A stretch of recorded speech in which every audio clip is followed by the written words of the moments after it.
Presents দেশ বিদেশ। নমস্কার, দেশ বিদেশ পরিক্রমায় সবাইকে স্বাগত জানাচ্ছি। প্রথমে দেখে নেব টপ পয়েন্টস। অসম বিধানসভার বাজেট অধিবেশন, অখিল গগৈয়ের অভিনব প্রতিবাদ ও উত্তপ্ত পরিস্থিতি। অযোধ্যা রাম মন্দিরে প্রণামী চুরির তদন্তে চাঞ্চল্যকর তথ্য। মুম্বাইয়ে ভারী বৃষ্টিতে ভেঙে পড়ল 3 তলা বাড়ি, মৃত 6। খামেনেইয়ের শেষকৃত্য নিয়ে ট্রাম্পের হুঁশিয়ারি ও ইরান আমেরিকা বাগযুদ্ধ। এবারে শুরু করছি বিস্তারিত পরিক্রমা। আজ সোমবার থেকে শুরু হলো ষোড়শ অসম বিধানসভার বাজেট অধিবেশন।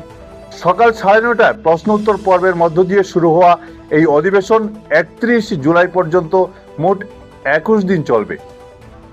হিমন্ত বিশ্ব শর্মা সরকারের দ্বিতীয় দফার এই প্রথম পূর্ণাঙ্গ বাজেটের প্রথম দিনেই দেখা গেল বিধায়ক অখিল গগৈয়ের অভিনব প্রতিবাদ। রাজ্যের কৃত্রিম বন্যা সমস্যা ও শিবসাগরের বন্যা পরিস্থিতি নিয়ে নিজের ক্ষোভ প্রকাশ করতে অখিল গগৈ লাইফ জ্যাকেট পরিধান করে বিধানসভায় উপস্থিত হন। এই বিষয়কে কেন্দ্র করে সদনের মধ্যে মন্ত্রী পীযূষ হাজরিকার সঙ্গে বিধায়ক অখিল গগৈয়ের তীব্র বাকযুদ্ধ বাধে। অন্যদিকে বিদ্যুৎ মাশুল হ্রাস এবং নিরবিচ্ছিন্ন বিদ্যুৎ সরবরাহের দাবিতে হাতে প্লেকার্ড নিয়ে সরব হতে দেখা যায় কংগ্রেসি বিধায়কদেরও। 12টি সংশোধনী বিল পেশের অপেক্ষায় থাকা এই অধিবেশনের প্রথম দিনটি যে যথেষ্ট উত্তপ্ত হয়ে উঠেছে তা স্পষ্ট।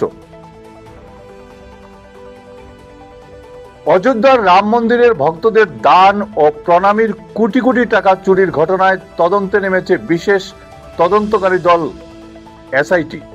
মন্দিরের সামান্য বেতনের কর্মচারীদের রাতারাতি কোটিপতি হওয়ার পেছনে দুর্নীতির জাল উন্মোচন করতে গিয়ে তদন্তকারীরা স্তম্ভিত হয়ে পড়েছেন। এই ঘটনায় ইতিমধ্যে 8 জনকে গ্রেফতার করা হয়েছে এবং চম্পত রায় ও অনিল মিশ্রের মতো উচ্চ পদস্থ কর্মকর্তাদের ইস্তফার জল্পনা তৈরি হয়েছে। পুলিশের প্রাথমিক ধারণা, গত 2 বছরে মন্দিরে প্রণামী বাবদ কয়েক কোটি টাকা লোপাট হয়েছে। মুম্বাইয়ের মানখুর্দ এলাকায় রোববার রাতে ভারী বৃষ্টির জেরে একটি 3 তলা বাড়ি হুড়মুড়িয়ে ভেঙে পাশের ঝুপড়ির উপর আছড়ে পড়ে। এই মর্মান্তিক দুর্ঘটনায় 4 শিশু সহ মোট 6 জনের মৃত্যু হয়েছে এবং আরও 1 জন গুরুতর জখম হয়েছেন। বিপর্যয় মোকাবিলা বাহিনী, দমকল ও পুলিশ যুদ্ধকালীন তৎপরতায় উদ্ধার কাজ চালিয়ে যাচ্ছে। লাগাতার বৃষ্টি ও পরিকাঠামো দুর্বলতাকেই এই বিপর্যয়ের কারণ বলে প্রাথমিক অনুমান করা হচ্ছে।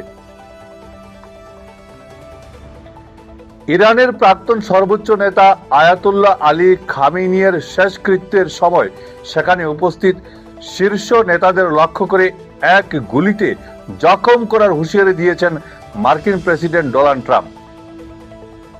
ট্রাম্পের এই মন্তব্যকে কেন্দ্র করে দুই দেশের মধ্যে তীব্র বাকযুদ্ধ শুরু হয়েছে।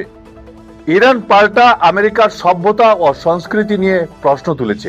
এদিকে ইরানের বর্তমান সর্বোচ্চ নেতা মোস্তফা খামেনির শারীরিক অবস্থা নিয়ে রহস্য ঘনীভূত হয়েছে, কারণ তিনি শেষকৃত্যের অনুষ্ঠানে প্রকাশ্যে আসেননি।